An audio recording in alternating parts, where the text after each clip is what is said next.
Well, hey everybody, I hope you're doing awesome today. I'm so excited that you jumped into a message-based group. If it's your first time and you're a little nervous or you're not sure what to expect, I hope you'll relax, jump into the conversation, and just see what God might want to do in your life and in these relationships in the next few weeks. If you're returning to message-based group again, welcome back. You know from experience that you'll get the best out of the next few weeks by listening to the message each week and coming prepared to discuss and learn from one another. Because we're about to go where few have gone, a journey through the story of Job that we're calling Kiss the Wave. Now, I first came across that phrase last summer when I read the following quote from an English preacher named Charles Spurgeon, who said, "I have learned to kiss the wave that throws me against the Rock of Ages." Now, Spurgeon had a very difficult life. All kinds of physical challenges, deep depression. His wife was bedridden for 25 years, and he had the pressure of people who opposed a lot of the things he was teaching. As a matter of fact, he had so many challenges in his life that a third of the Sundays he was to preach, he had to find a substitute. And he describes his suffering as wave after wave. But I love what he says. "I've learned to embrace those challenges because it threw him up against the Rock of Ages," a reference for God. Now, Job, it seems, could have been a contemporary of Abraham. So we're going way back. And it's possibly the oldest book of the Bible. Now, if you're even remotely familiar with his story, you know that Job suffered greatly in his life. And when you read in chapters 1 and 2 what happened to him, we all immediately ask the same question, why? Right? Why did this happen? And when you also learn that Job is the most righteous man literally in the entire world at the time, why did these bad things happen to someone like him?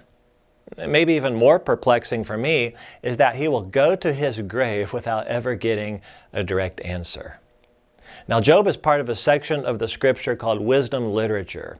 It sits with Psalms, Proverbs, Ecclesiastes, and Song of Songs. And together, they answer some of life's biggest questions.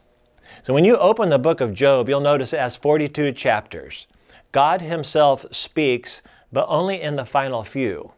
The bulk of the story is a conversation between Job and his friends, but in chapter 1 and 2, we're introduced to Job and the stage is set. And what we quickly learn about him in chapter 1, verse 1, is that he was a man of complete integrity who feared God and turned away from evil. Move down to verse 3, it says, Job was the greatest man among all the people of the East. And then the story takes a turn. Now, the rest of chapter 1, the first part of chapter 2, tell us about a conversation between Satan and God himself, in which Job is the subject matter. It seems as if all of the suffering that Job experiences going forward is a result of what might be called a cosmic wager. Now, if that doesn't pique your curiosity and make you ask some questions, I don't know what will. And we're going to devote the entirety of next week to that part of the story. But as a result of that, Job suffers some of the most intense loss and pain we've ever known or seen. He lost his family, his livelihood, suffered extreme mental and physical pain. And when you get done reading about all of it, nearly every single one of us has the same question for God that Job had. Why? Specifically, why do bad things like that happen to good people like Job? Because we'll learn he did absolutely nothing wrong, right? No one else even made a bad choice that affected his life. And I'm not here to rehash the message that I already taught, and I'm really not here to provide any answers because I don't believe they are easy. As a matter of fact, I actually have more questions. And the question we have to wrestle with right now is, does God deserve our trust no matter how things appear? Does God deserve our trust even when we don't know how things will turn out? Because again, Job never gets an answer to his question, at least not a direct one. One of the things we do have to our advantage that Job does not is that we know how the story ends. So I want to encourage you to actually view the next 5 weeks as sort of a docu-series, if you will. Let each week stand on its own, but together they will tell the larger story. So, how are we to interpret the suffering and pain in our life? What can we really count on God to do?